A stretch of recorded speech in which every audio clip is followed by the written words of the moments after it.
A continuación les explicaré qué es el síndrome de Sheehan. El síndrome de Sheehan se le conoce como necrosis hipoficiaria posparto, y para comprenderlo, primero debemos de saber que durante el embarazo se producen importantes cambios adaptativos como consecuencia de la relación entre la madre, el feto y la placenta. Esto lleva a que en la glándula hipófisis se produzcan cambios tanto anatómicos como fisiológicos, en donde la misma aumenta su volumen hasta un 40%. Esta glándula aumentada de tamaño ejerce un efecto de compresión sobre los vasos sanguíneos que la rodean, y la misma va a quedar susceptible a la hipoperfusión con bajo aporte de oxígeno en situaciones de colapso circulatorio. Este aumentado de la glándula se debe principalmente a la hiperplasia de las células productoras de prolactina. Entonces, el síndrome de Sheehan se presenta de forma secundaria a una hemorragia obstétrica, lo cual ocasiona dicho colapso circulatorio, dejando a la glándula susceptible a una isquemia y produciendo entonces el hipopituitarismo posparto.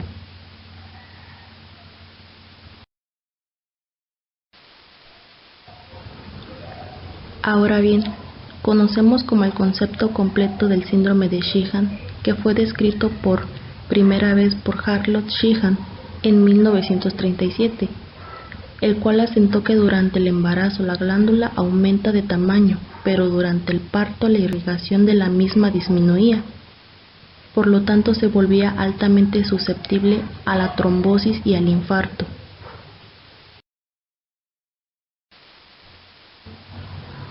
Ahora les hablaré sobre la glándula pituitaria. Bueno, esta no tiene la capacidad de regenerarse, por lo tanto las células que se vuelven necróticas no pueden ser sustituidas por células nuevas, sino que van a ser reemplazadas por tejido cicatrizal. La función glandular, por otro lado, puede ser mantenida hasta por un 50% de la glándula, y se va a producir un hipopituitarismo parcial o total cuando haya destrucción de un 75% o del 90% de la glándula. Respectivamente, esto quiere decir que vamos a tener pacientes con diferentes grados de afectación, que van desde un panhipopituitarismo hasta deficiencias pituitarias selectivas.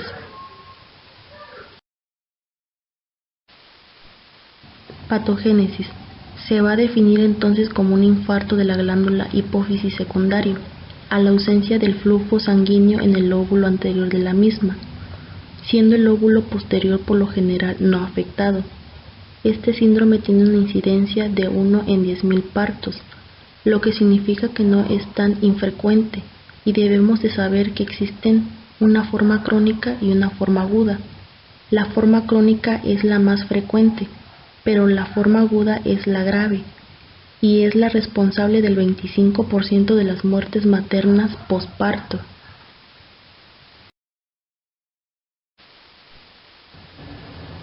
Las consecuencias del mismo no van a poder ser determinadas sino después de las 12-24 horas posparto, siempre que sea su forma crónica. La forma aguda se presenta en los momentos inmediatos al parto en forma de shock hipoglucémico, y por lo general lleva a la muerte de la paciente. Cuando la enfermedad se manifiesta de manera crónica, el curso de la misma es lento, con una media de 12 años aproximadamente.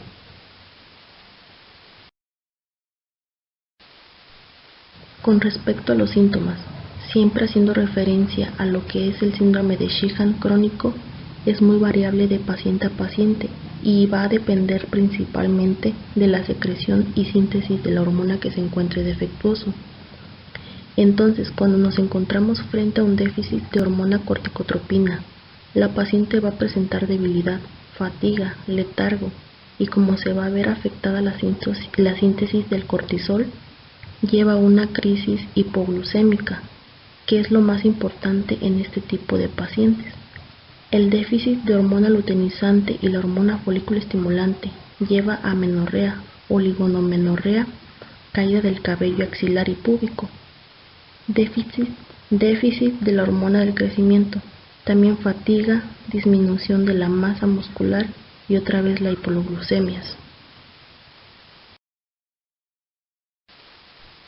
El déficit hormona folículo estimulante lleva a un hipotiroidismo secundario con la sintomatología típica de un hipotiroidismo, y el déficit de prolactina a galactorrea y atrofia mamaria. La galactorrea y la amenorrea, estos son sumamente importantes porque por lo general son los síntomas que llevan a la paciente a consultar y por lo tanto son puerta de entrada hacia el diagnóstico del síndrome de Sheehan. En estos casos el metabolismo electrolítico no suele verse afectado porque recordemos que la síntesis de la hormona antidiurética está en la neurohipófisis. Si bien se ha reportado casos de diabetes insípida central, suelen ser de causa desconocida y transitoria.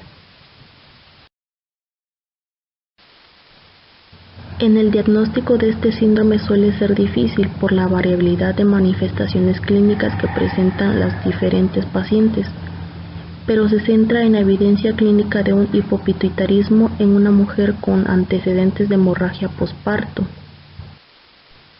Con esto quiero decir que para el diagnóstico de un síndrome de Sheehan siempre debe de existir el antecedente de hemorragia posparto y el diagnóstico clínico siempre se acompaña de un dosaje hormonal en el laboratorio de una resonancia magnética de cerebro que va a mostrar la típica silla turca vacía.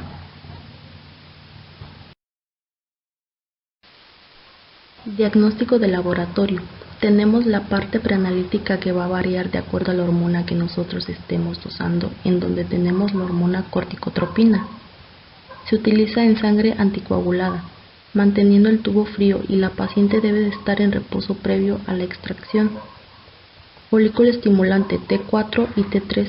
Se toma una muestra de suero siempre teniendo en consideración que la paciente no haya tomado la medicación antes de la extracción. Hormona luteinizante y folículo estimulante. Una muestra de suero entre los días 3 y 5 del ciclo menstrual. Prolactina. Una muestra de suero en cualquier día del ciclo menstrual. Y la paciente también es muy importante el reposo previo, al igual que el cortisol en suero a las 8 de la mañana por su ritmo circadiano.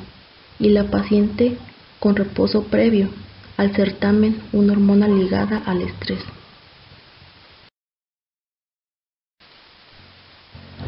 Y por último tenemos el tratamiento. Este va a ser individual para cada paciente, pero se basa en aportar aquellas hormonas cuya secreción es defectuosa y siempre se debe de comenzar con glucocorticoides a fin de evitar las fallas suprarrenal aguda. La administración de hormonas sexuales dependerá de cada paciente en particular. Y eso sería todo de mi parte. Gracias.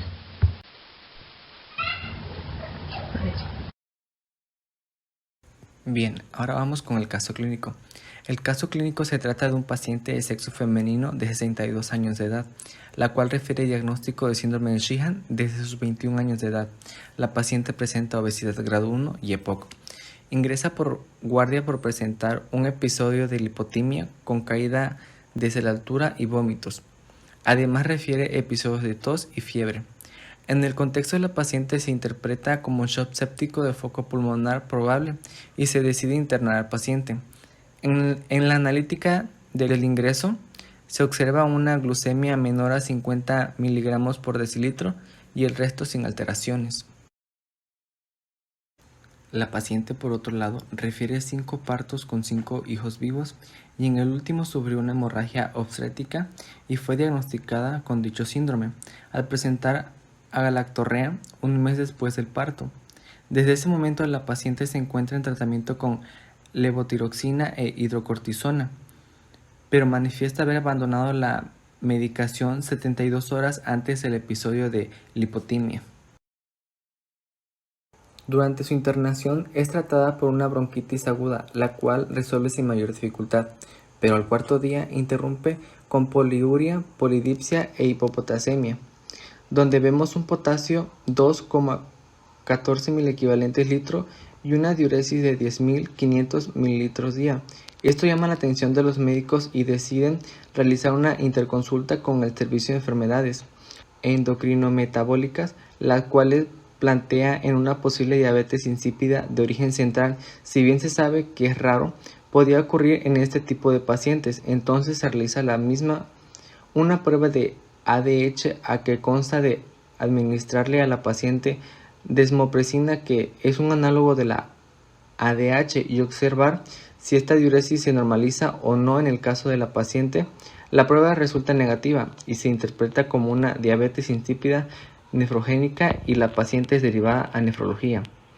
En una diabetes insípida nefrogénica, lo que ocurre es que la síntesis de ADH es normal, pero los túbulos colectores no tienen la capacidad de responder a la misma.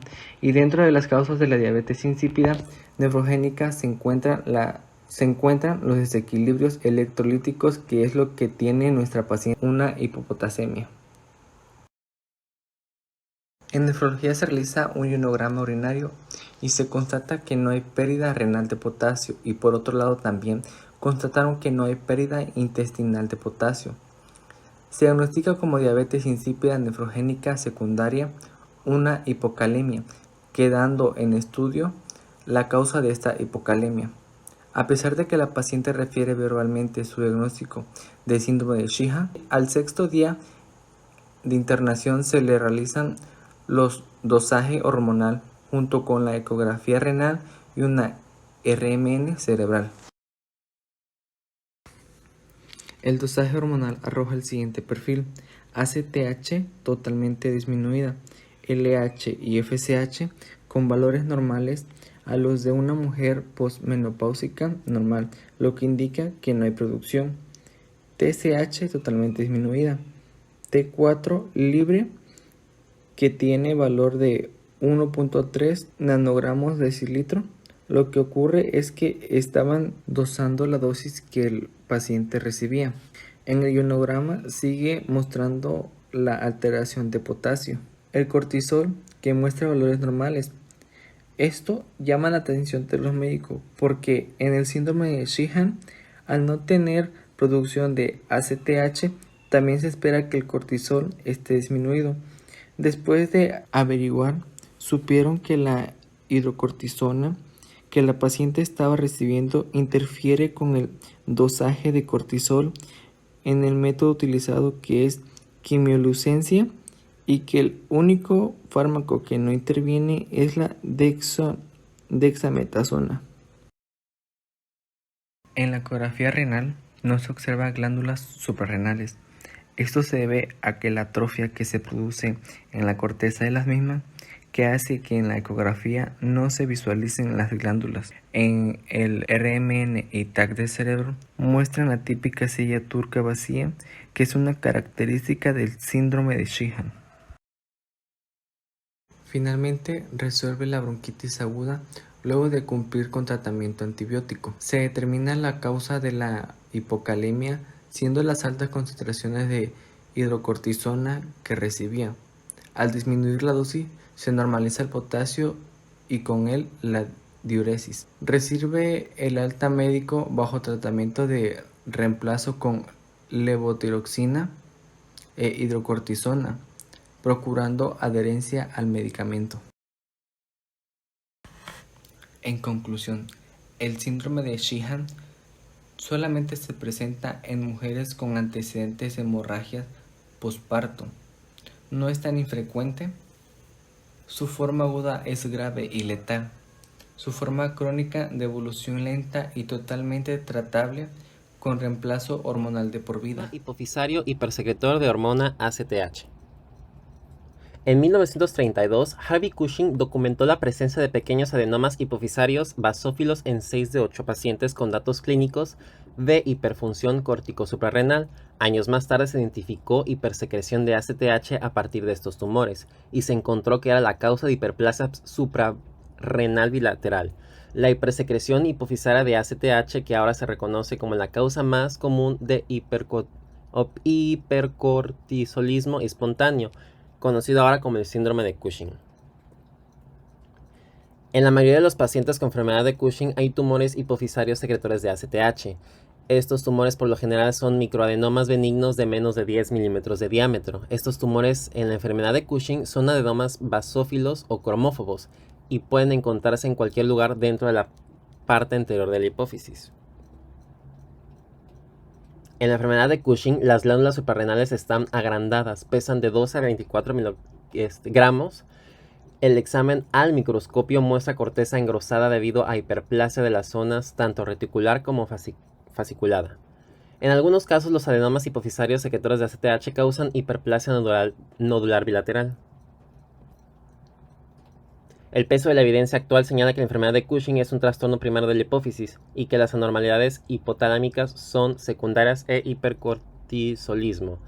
Las anormalidades endocrinas en la enfermedad de Cushing son como sigue: hipersecreción de ACTH, falta de periodicidad circadiana de la secreción de ACTH y cortisol, falta de capacidad de respuesta de la ACTH y el cortisol al estrés, retroacción negativa normal de la secreción de ACTH por glucorticoides y capacidad de respuesta subnormal de la hormona del crecimiento, la tirotropina y las gonadotropinas a la estimulación. La enfermedad de Cushing se presenta con los signos y síntomas de hipercortisolismo y exceso de andrógenos suprarrenales. El inicio de estos datos por lo general es insidioso, se desarrollan al cabo de meses o años. La obesidad con distribución predominante central de la grasa, la hipertensión, la intolerancia a la glucosa y la disfunción gonadal, amenorrea o impotencia son datos comunes. Otras manifestaciones comunes son fases de luna llena, redondeada, plétora, osteopenia, debilidad de músculos proximales, formación fácil de equimosis, alteraciones psicológicas, estrías violáceas, hirsutismo, acné, cicatrización inadecuada de heridas y micosis superficiales. A diferencia de los pacientes que padecen la forma clásica del síndrome de ACTH ectópica, los individuos con la enfermedad de Cushing rara vez tienen hipopotasemia, pérdida de peso, anemia o hiperpigmentación. La virilización que se observa ocasionalmente en sujetos con carcinoma suprarrenal es poco común en la enfermedad de Cushing. Los síntomas clínicos relacionados con el tumor primario secretor de ACTH en sí, como cefalea o deterioro visual, son raros debido al tamaño de estos adenomas. El rango de edad habitual es de 20 a 40 años, pero se ha reportado enfermedad de Cushing en lactantes y en pacientes de más de 70 años de edad. El paso inicial del diagnóstico de adenoma hipoficiario secretor de ACTH es la documentación e hipercortisolismo endógeno que se conforma por secreción de cortisol libre en la orina, supresibilidad anormal de cortisol ante dexametasona en dosis bajas o resultados anormales de la medición de cortisol salival a horas avanzadas de la noche, o todas o una combinación de las anteriores. La microcirugía transesfenoidal es el mejor procedimiento en la enfermedad de Cushing, pero se comenta varias otras terapias, ya sea como la quirúrgica, operatoria, la radiológica o la farmacológica. El síndrome de Cushing es el exceso crónico de glucorticoides. Independiente de su causa, lleva el conjunto de síntomas y signos conocido como síndrome de Cushing. Es más comúnmente iatrogénico, originado por terapia crónica con glucorticoides. El síndrome de Cushing espontáneo se origina por anormalidades de la hipófisis o por las suprarrenales, o se pueden ocurrir como una consecuencia de la secreción ACTH o CRH, que es la hormona liberadora de la hormona ACTH, por tumores no hipofisarios. Esta se va a definir como el tipo específico del síndrome de Cushing debido a la secreción excesiva de ACTH a partir de los tumores hipofisarios. El síndrome de Cushing se clasifica de manera conveniente, dependiendo del ACTH dependiente o independiente. Este trastorno explica alrededor del 10% de los pacientes con síndrome de Cushing dependiendo del ACTH. Esto probablemente refleja la agudeza de la evolución clínica en el síndrome de ACTH ectópica. La presentación clínica de la secreción de ACTH ectópica se observa con mayor frecuencia en pacientes con tumores de origen torácico, el carcinoide bronquial y el carcinoma pulmonar de células pequeñas. Causan alrededor del 50% de los casos en este síndrome. Sobre los tumores suprarrenales primarios, los tumores suprarrenales causan alrededor de 10% de los casos del síndrome. La mayoría de estos pacientes tienen adenoma adrenocorticales benignos. El síndrome de Cushing durante la niñez, la mayoría de los casos pediátricos ocurre después de los 10 años de edad, con una distribución igual entre los sexos. La enfermedad de Cushing persiste como la causa más común explica más del 80% de los casos. La enfermedad suprarrenal primaria explica como 10 a 15% de los otros casos pediátricos. Más del 90% de los pacientes con enfermedad de Cushing presentan adenomas hipofisarios. Los micoadenomas se hallan dentro de la parte anterior de la hipófisis. No están encapsulados, pero están rodeados por un anillo de células normales comprimidas en la parte anterior de la hipófisis. La hiperplasia difusa de células corticotropas se ha reportado rara vez en pacientes con enfermedad de Cushing. Los tumores suprarrenales que causan síndrome de Cushing son independientes de la secreción de ACTH y son adenomas o carcinomas. Se han descrito dos tipos: hiperplasia adrenocortical simple y hiperplasia nodal bilateral. El síndrome de ACTH ectópica surge cuando los tumores no hipofisarios sintetizan e hipersecan ACTH biológicamente activa. El síndrome de ACTH ectópico ocurre de modo predominante en algunos tipos de tumor. Los tumores carcinocoides de pulmón y el carcinoma de células pequeñas del pulmón causan la mitad de estos casos. En la enfermedad de Cushing, la hipersecreción de ACTH es al azar y episódica y causa hipersecreción de cortisol en ausencia de ritmo circadiano normal, la inhibición por retroacción de la ACTH. La hipersecreción de ACTH y cortisol por lo general es mayor en pacientes con síndrome de ACTH ectópica que en aquellos con enfermedad de Cushing. La hipersecreción de ACTH y cortisol es episódica, al azar, y las cifras a menudo son muy altas.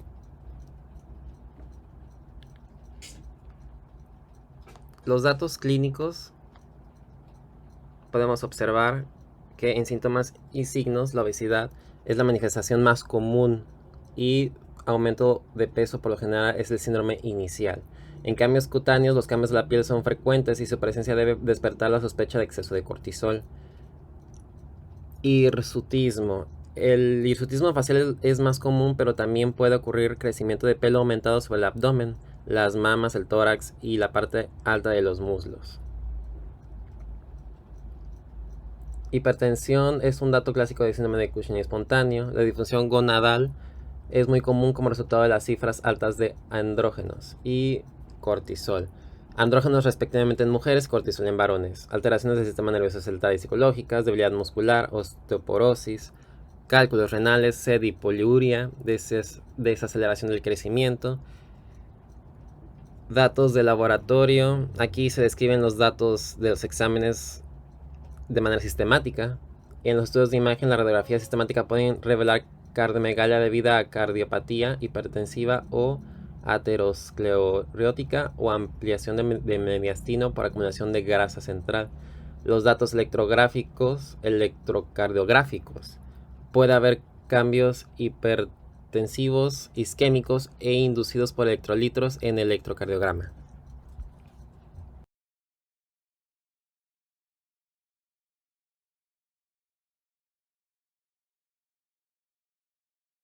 Caso clínico. Presentamos el caso clínico de un paciente masculino de 25 años previamente sano que presenta un cuadro de 7 meses de evolución caracterizado por taquicardia, hipertensión arterial, debilidad muscular proximal, estrías cutáneas abdominales, facies de luna llena, joroba en espalda, visión borrosa, alteraciones neurológicas, osteomusculares, cutáneas y auditivas. Al examen físico se evidenció todo un conjunto de alteraciones que hacen sospechar de un cuadro clínico muy característico. Le realizaron pruebas diagnósticas que orientan hacia una posible causa hipofisaria y se decide realizar una resonancia magnética cerebral que revela una masa de 6 milímetros en adenohipófisis que deforma ligeramente la estructura de la glándula hipofisaria, lo que confirma el diagnóstico del paciente como una enfermedad de Cushing. Se trata de un paciente masculino de 25 años previamente sano, refirió hace 7 meses, comenzó a presentar dolor muscular generalizado, leve, sin predominio, de horario asociado a la debilidad proximal de las extremidades inferiores. Negó ingesta de medicamentos para controlar el dolor.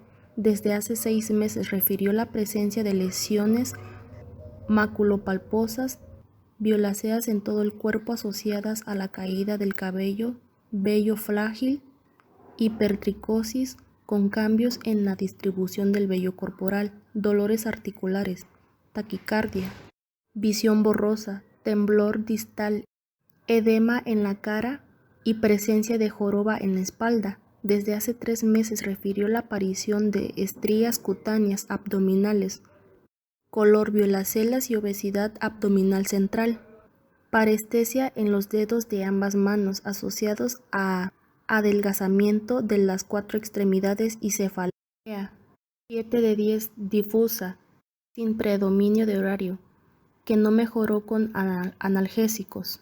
Otros síntomas reportados por el paciente en las últimas semanas incluyen escozor generalizado asociado a descamación y piel fina, hipoacusia bilateral, agitación, trastorno de la memoria reciente e insomnio.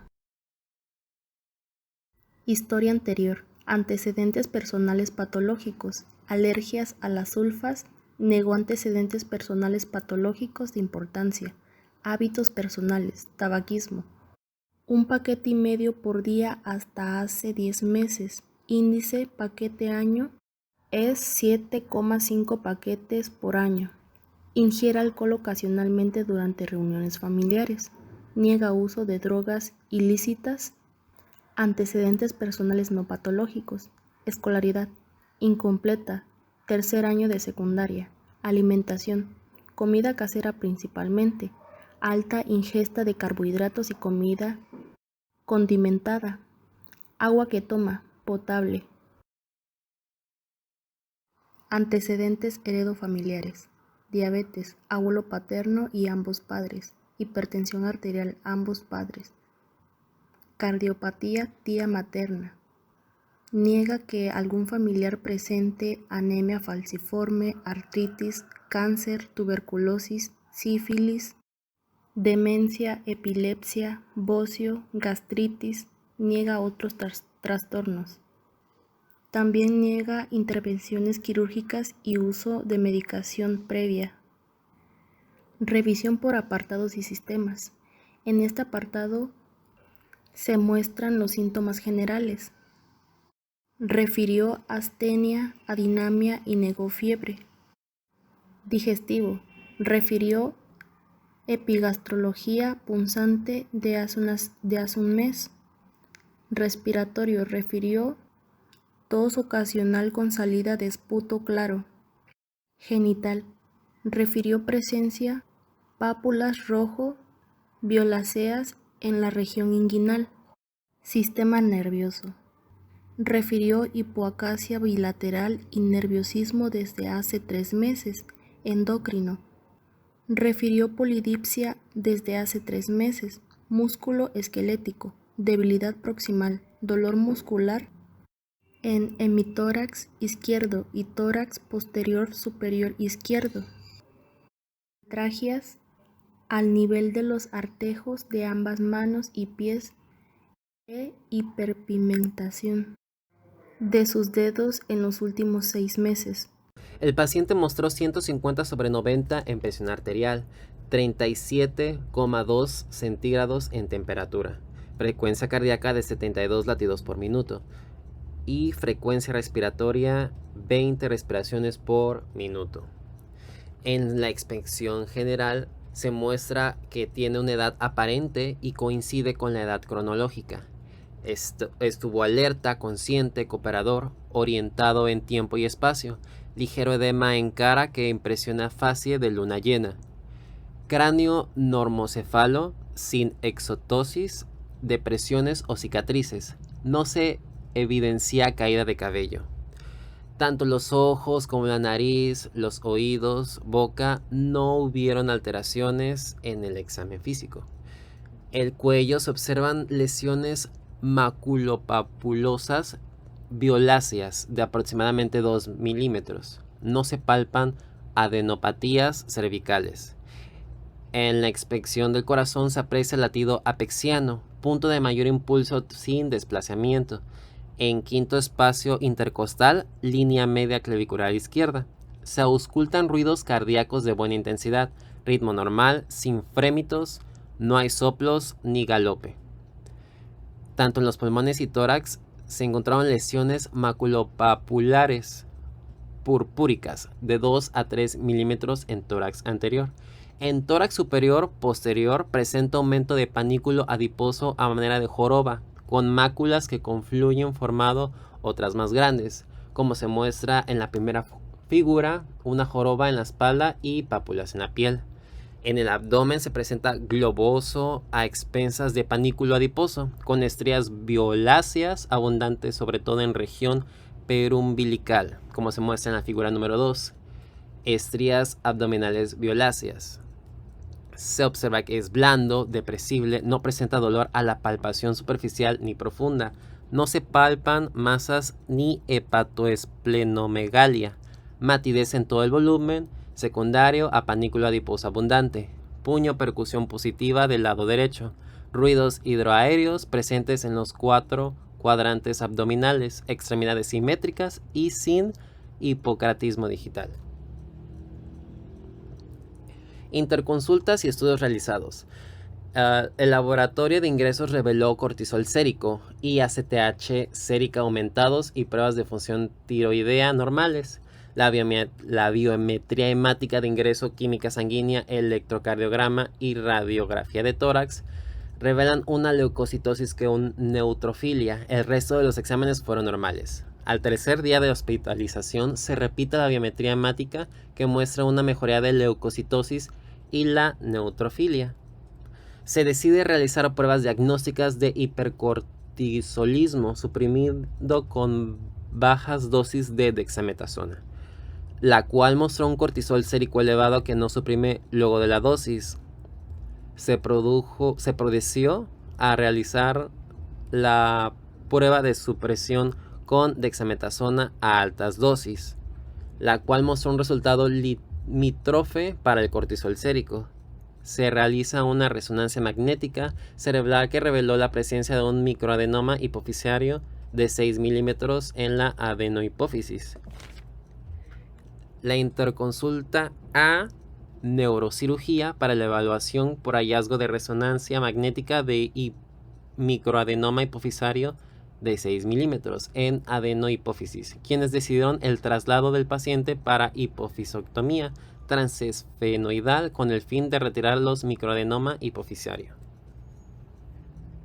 El diagnóstico definitivo: enfermedad de Cushing secundaria a microadenoma hipofisario ACTH positivo. Las manifestaciones clínicas del síndrome de Cushing y enfermedad de Cushing comparadas con el paciente dieron que la obesidad e hipertensión dan en positivo, al igual que la obesidad centrípeda, debilidad, atrofia muscular, hirsutismo, estrías purpúricas, fase de luna llena, esquimosis fácilmente, acné, pigmentación y cefaleas.